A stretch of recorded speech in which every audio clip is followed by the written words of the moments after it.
Hey everyone, this is Jyoti here. और आप अगर BEd ODL BEd special education के लिए अगर आप किसी एंट्रेंस की तैयारी कर रहे हैं या फिर जॉब के लिए आप तैयारी कर रहे हैं स्पेशल एजुकेशन में, तो ये वीडियो आपके लिए बहुत हेल्पफुल रहने वाली है, क्योंकि इसमें जितना भी कंटेंट मैंने इंक्लूड किया है वो सारा आपका स्पेशल एजुकेशन से रिलेटेड है। तो hope this video will be helpful to you. तो प्लीज़ वीडियो को पूरा देखना, और पीडीएफ के लिए आप लोग टेलीग्राम से इसको डाउनलोड कर सकते हैं।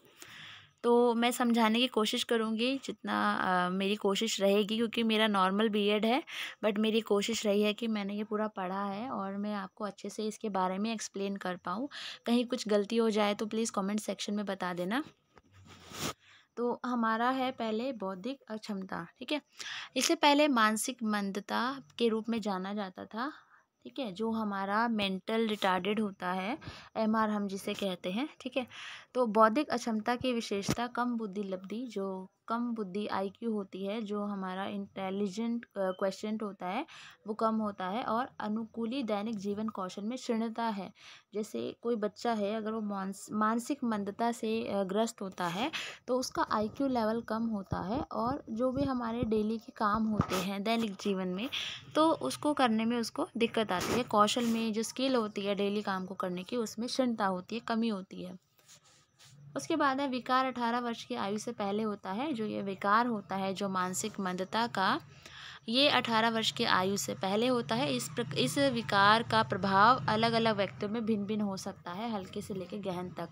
तो ऐसा नहीं है जो मेंटली रिटार्टेड है तो उसका सेम रहेगा हर व्यक्ति में। जो इफ़ेक्ट है वो हर व्यक्ति में अलग अलग हो सकता है, किसी में ज़्यादा हो सकता है और किसी में कम हो सकता है। अब हम बात करते हैं डिसलेक्सिया की। ये कुछ लर्निंग डिसेबिलिटीज़ है। डिसलेक्सिया, इसमें क्या होता है, यह एक विशिष्ट भाषा आधारित अधिगम अक्षमता है, जिसका अर्थ यह है कि कुछ क्षमताएं जैसे पठन, वर्तनी, शब्द क्रम आदि के साथ समस्याओं का कारण बनती है।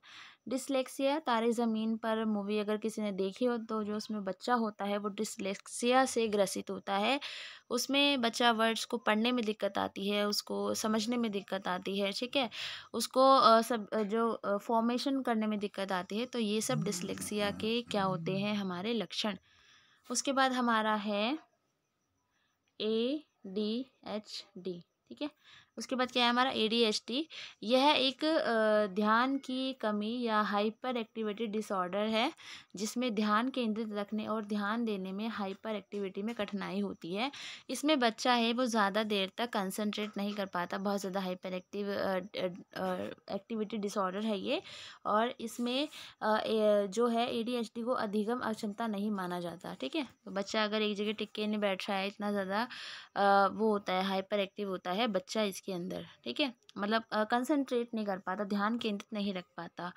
उसके बाद हमारी बारी आती है ऑटिज़म। अगर किसी ने मूवी देखी हो, कौन सी मूवी थी, शाहरुख खान की मूवी, मैं नाम भूल गई हूँ, इसमें काजोल है, अ, शायद खान करके कोई मूवी थी, मिसेस खान ऐसे करके कुछ, मिस्टर खान, एग्जैक्ट मुझे याद नहीं आ रही है।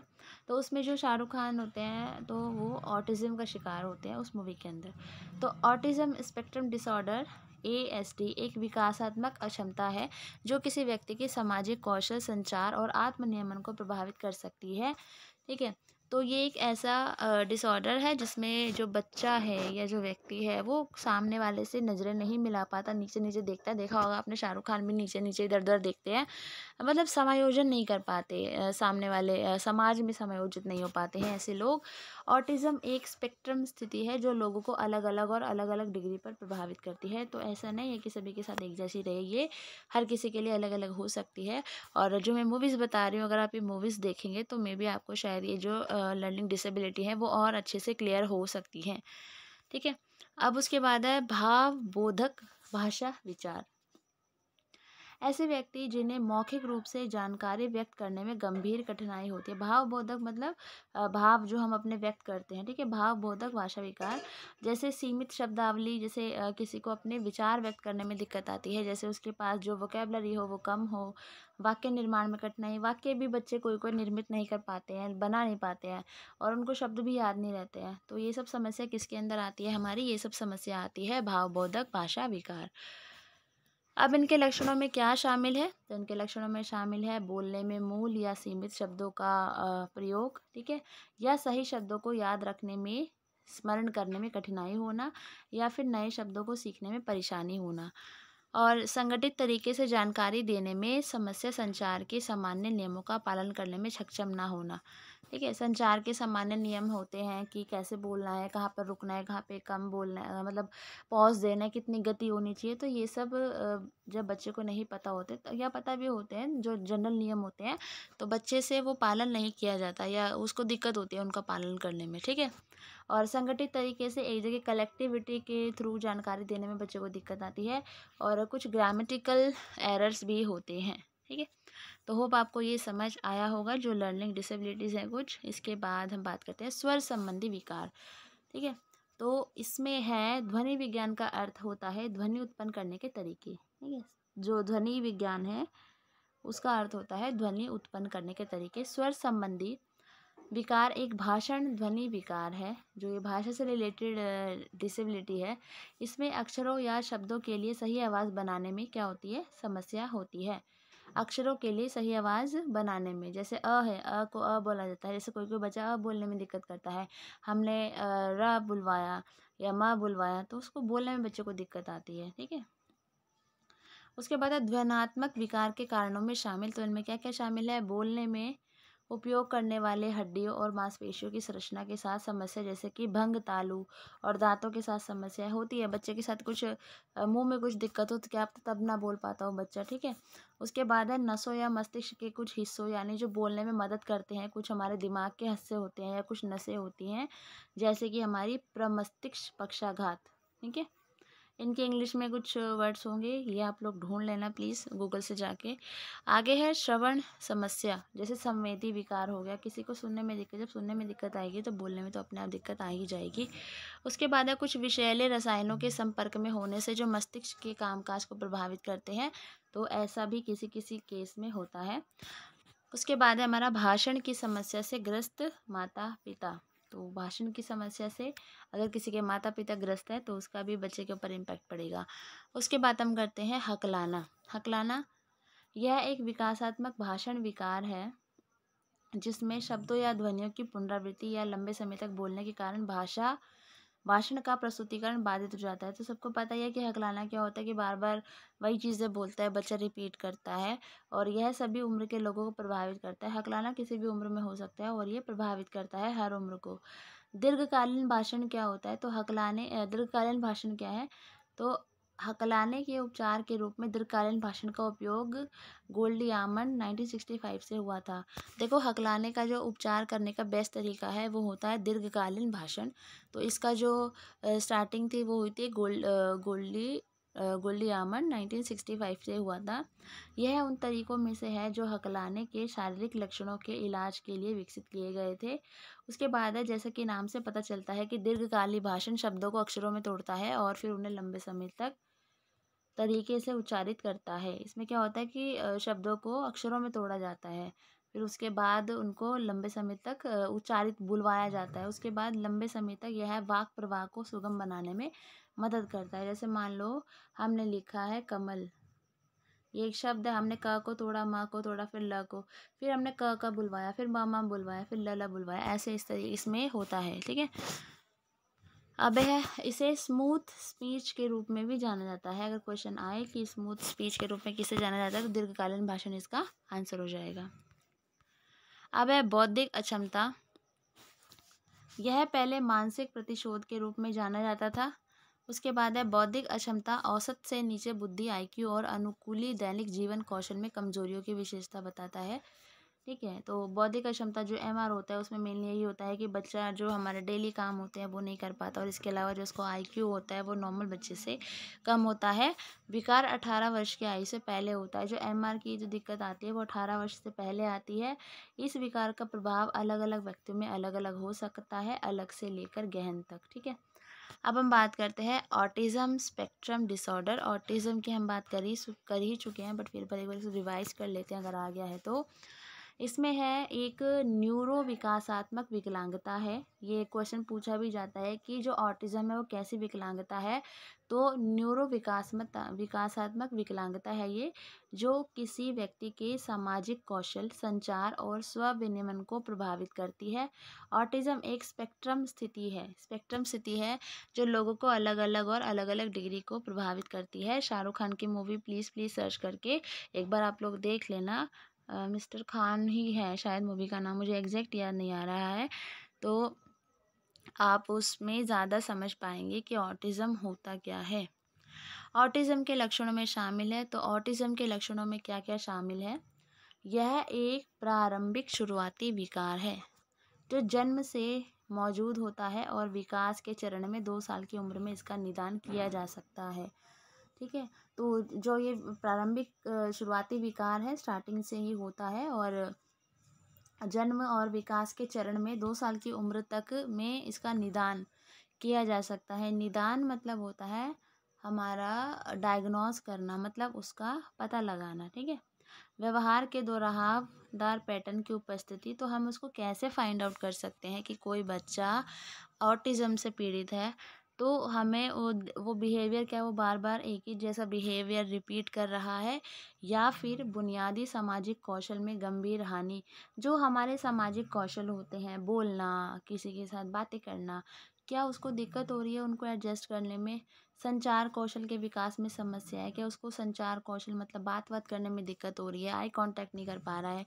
इसके अलावा गैर मौखिक संचार के साथ समस्याएं जैसे कि भाव भंगिमा, ठीक है, जैसे हम एक्सप्रेशन देते हैं ना हाथों से ऐसे करके, तो उसको वो करने में दिक्कत आ रही है। इसके अलावा है दूसरों के साथ संबंधों को विकसित करने में और बनाए रखने में उसको परेशानी आती है।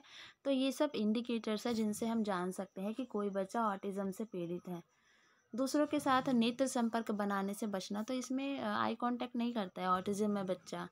5 इंद्रियों में से एक से अधिक के अधीन या अत्यधिक प्रतिक्रिया, दृष्टि, स्पर्श, संवाद, गंध या श्रवण, ये हमारी 5 इंद्रियां होती हैं, इनमें से किसी एक के प्रति वो ज़्यादा प्रतिक्रिया करता है। अब है छिपी विकलांगता। होप आपको इतना समझ आ गया होगा और मेरी कोशिश रही है कि मैं आपको अच्छे से अच्छे समझा पाऊँ, और मैं आपको पहले बता चुकी हूँ मेरी नॉर्मल बीएड रही है, बट फिर भी ऐसा डिमांड आ रही थी कि स्पेशल एजुकेशन के लिए भी कुछ करवा दीजिए। तो बस मेरी कोशिश है, और आज मैंने कम से कम 2-3 घंटे इसको पढ़ा है, अच्छे से समझा है, और तब मैं आपके सामने ये वीडियो शेयर कर रही हूँ। क्योंकि मुझे ही जब चीज़ें अच्छे से क्लियर नहीं होंगी तो मैं आपके साथ भी वो चीज़ नहीं शेयर कर पाऊँगी। तो प्लीज़ वीडियो को शेयर कर देना और प्लीज़ लाइक कर देना, और नए हो, आगे तैयारी करनी है तो प्लीज़ चैनल को सब्सक्राइब कर देना। और जहाँ कहीं लगे मैंने कुछ गलत कुछ कंटेंट डिलीवर हो गया है मुझसे गलती से, तो कमेंट सेक्शन में मुझे सजेशन के तौर पे बता सकते हो। और इसके अलावा कहीं कुछ ऐड ऑन करना चाहते हो तो वो भी बता सकते हो। ठीक है, अब हमारा है छिपी विकलांगता। ठीक है, जो हिडन डिसेबिलिटी होती है, अदृश्य अक्षमता या छिपी अक्षमता, इसको हम क्या है बोलते हैं, तो इसमें है वह शब्द है जिसमें छिपी हुई अक्षमता का एक पूरा स्पेक्ट्रम शामिल है जो मुख्य रूप से प्रकृति में न्यूरोलॉजिकल है।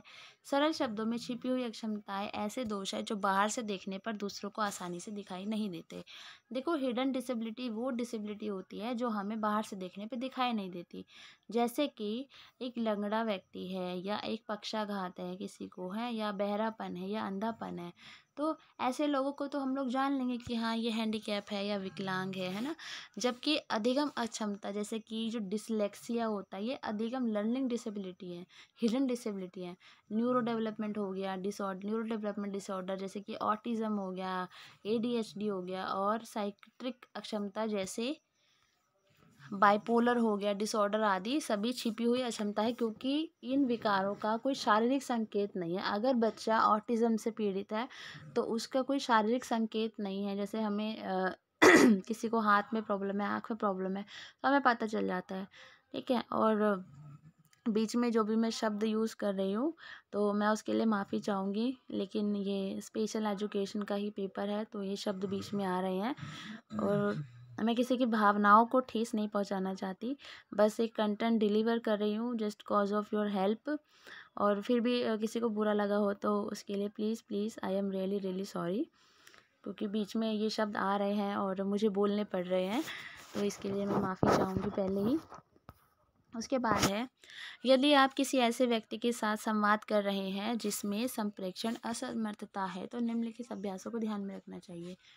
अगर हम किसी ऐसे इंसान से बात कर रहे हैं जो बात करने में असमर्थ है, संप्रेषण करने में, कन्वर्जेशन करने में, कम्युनिकेशन करने में, तो हमें कौन कौन सी चीज़ों को ध्यान में रखना है वही यहाँ पर है। तो ऐसे व्यक्ति के साथ हमें बातचीत करते हुए शांति और धैर्य बनाए रखना चाहिए। देखो, अगर सामने वाला बंदा है, कम्युनिकेट करने में उसको दिक्कत आ रही है, तो हमें शांति से उसकी बात को सुनना चाहिए, धैर्य रखना चाहिए। उसके बाद है, विनम्रता से उस व्यक्ति को दोहराने के लिए कहें जो उसने कहा था, क्योंकि देखो होता क्या है कि सामने वाला जो व्यक्ति है वो कम्युनिकेट नहीं कर पा रहा, ठीक से नहीं बोल पा रहा।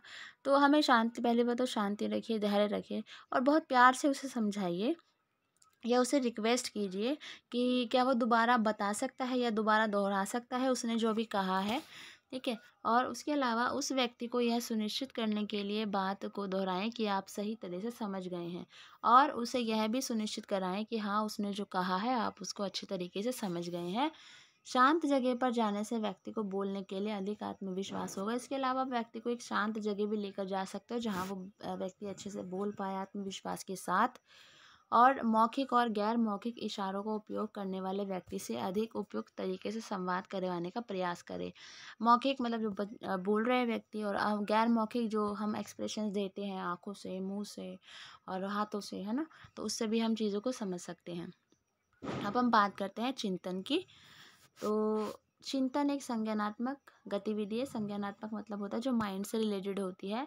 यह व्यवहार के एक पैटर्न को संदर्भित करता है जिसमें व्यक्ति किसी विशिष्ट समस्या के समाधान के लिए घटनाओं के प्रतीकों और संकेतों जैसे बाहरी घटनाओं के आंतरिक अभ्यावेदन का उपयोग करता है।